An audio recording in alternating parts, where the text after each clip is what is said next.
Andres from AA Sports reporting after attending the Sharks game against the Winnipeg Jets. Finally, I crossed off a big bucket list sports goal for me as I finally got to see a Sharks game against a Canadian team. And I was lucky enough to once again get another puck as well from the game, as you see here. So yeah, something cool to remember. Big bucket list moment as I finally got to see a team from Canada here in the Bay Area in person. Unfortunately, though, the Sharks' performance on the ice did not age as well as me achieving one of my bucket list goals. The San Jose Sharks on Tuesday night lost 4-3 against the Winnipeg Jets in SAP Center, conceding a goal in the final minutes of the game that gave Winnipeg the winning result.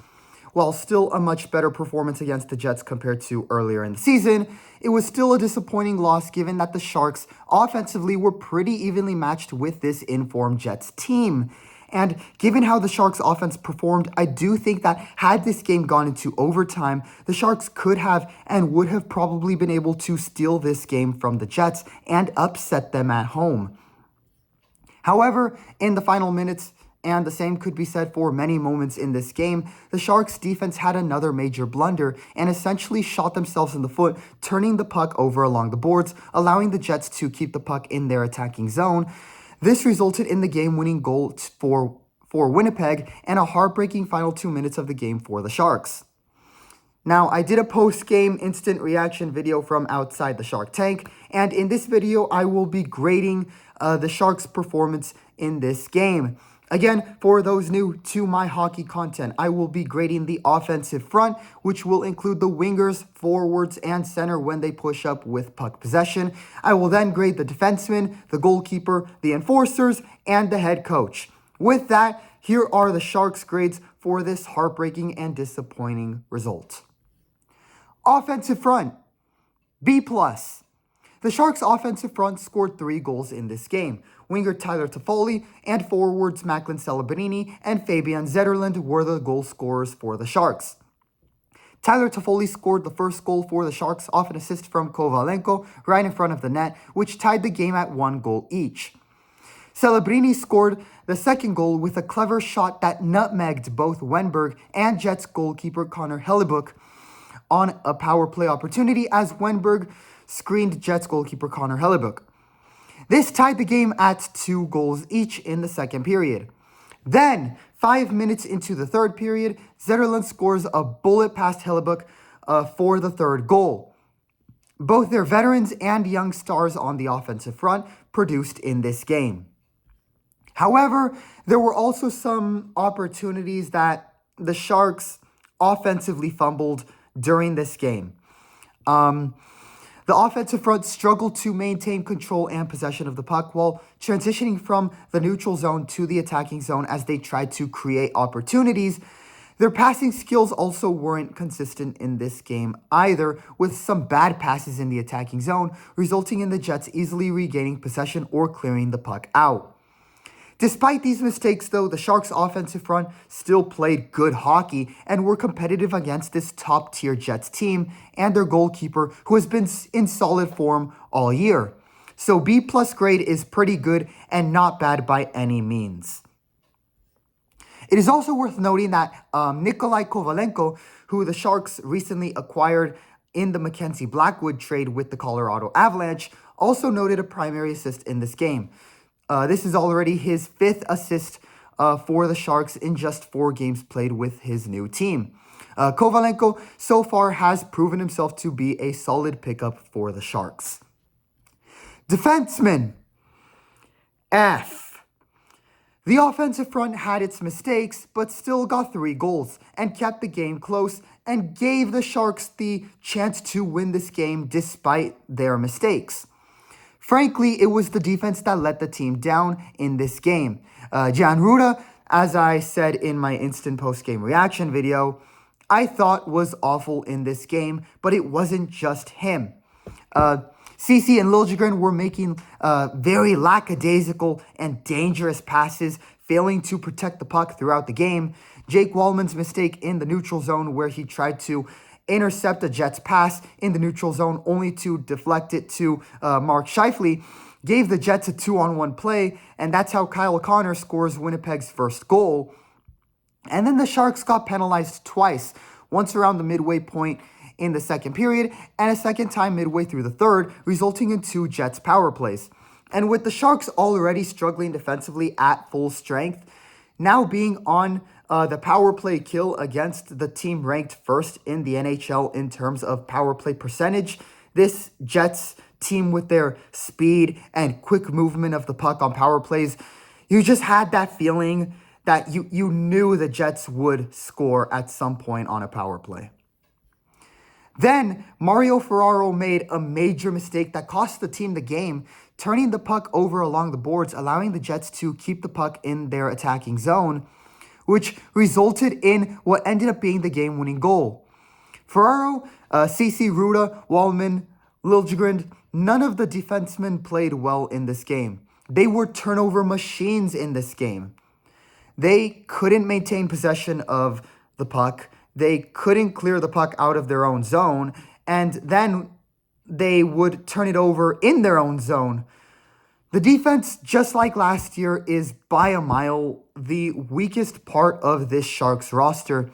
And it's not a scenario where you criticize head coach Ryan Warsofsky, because with the amount of unforced mistakes and blunders, this is not a system or style of play problem. The defensemen are simply in awful form and are not good enough in the long term. Right now, the defensemen are a liability that is holding the team back. Goalkeeper, C. Alexander Georgiev played his second game for the Sharks in this matchup against Winnipeg, following the news of the Sharks acquiring him from Colorado. There were concerns regarding his performances not being consistent and his numbers looking really shaky. Sure enough, we definitely saw the shaky side of Georgiev in this game. He conceded 4 goals and had a save percentage of 87.9. While his performance in this game was mid-tier to best describe it, he was still very far from having any serious or the majority of the blame in this second matchup versus the Winnipeg Jets.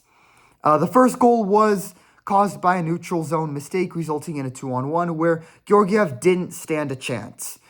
The second goal, you could argue, is on Georgiev, but granted, it was pretty tight of a shot, and he was having to try and stop one of the NHL's elite goal scorers. And then Adam Lowry's tipped in goal off a long shot from DeMello, which won the game for the Jets, again stemmed from a turnover by Mario Ferraro. So, not entirely Georgiev's fault, despite having what many fans would consider a mid-tier performance. The most notable moment that in my opinion clears Alexander Georgiev of significant blame occurred in the second period. You had a moment where Cole Perfetti for the Jets had possession of the puck and literally skated around from left to right, and the 4 Sharks players in front of him and around the net were just watching him swoop in and take the shot on goal. The defenseman didn't try to stop him or get in front to block in any way.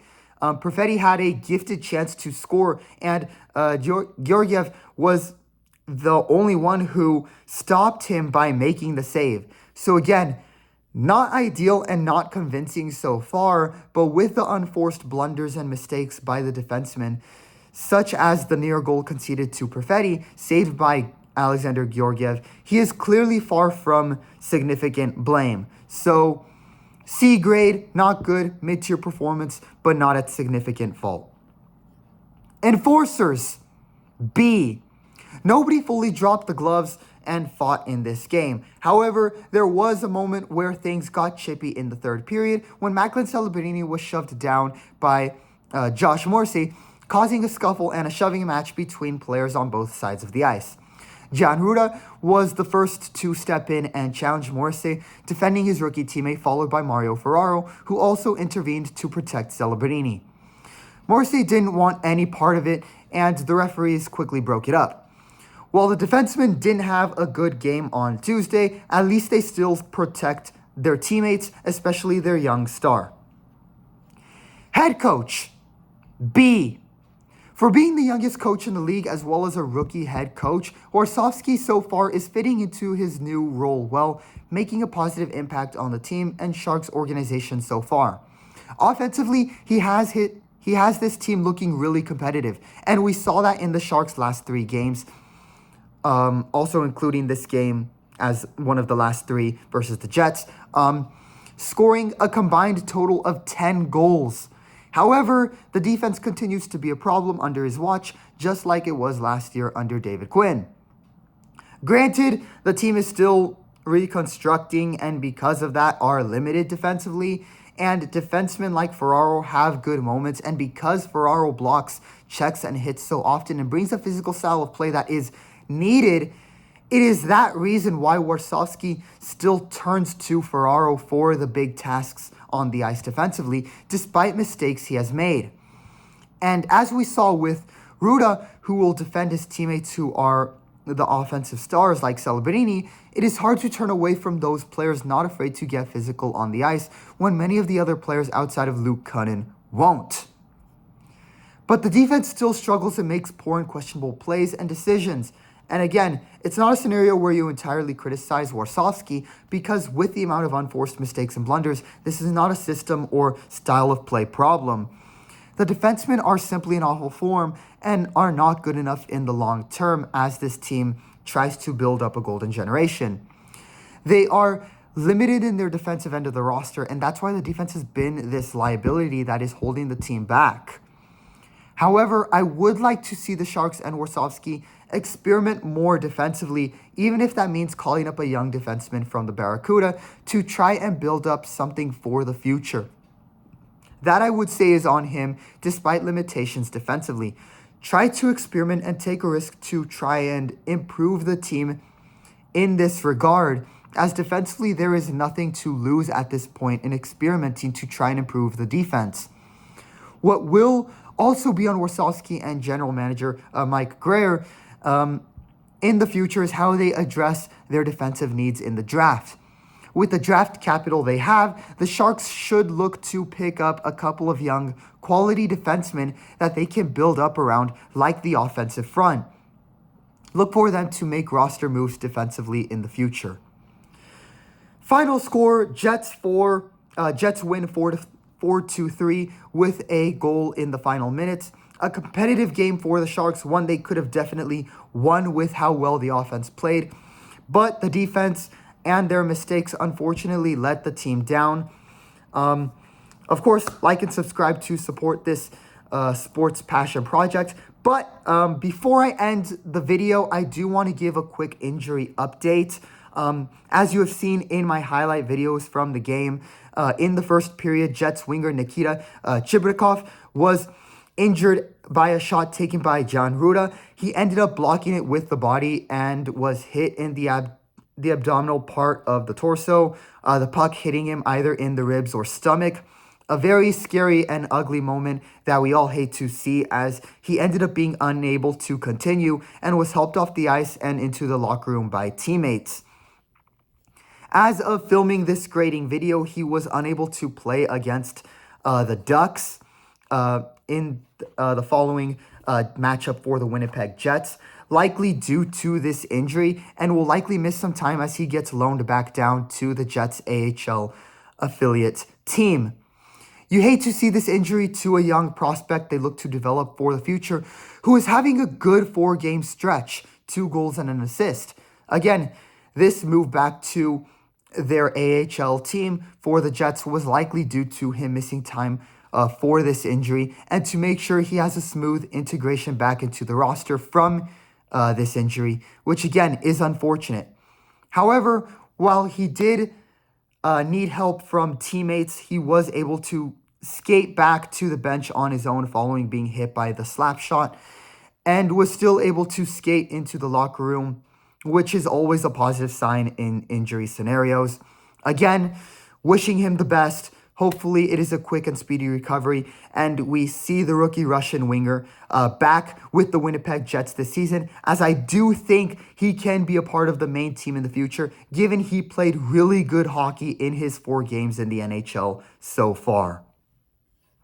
Final score on December 17th, Winnipeg Jets win 4-3 against the San Jose Sharks in downtown San Jose. Andres from AA Sports. Let me know what you all thought of the game in the comments. Feel free to put your own performance grades in the comments section. Leave a like and subscribe to support this channel, and I will see you all soon with more Sharks content. Thank you so much, everybody.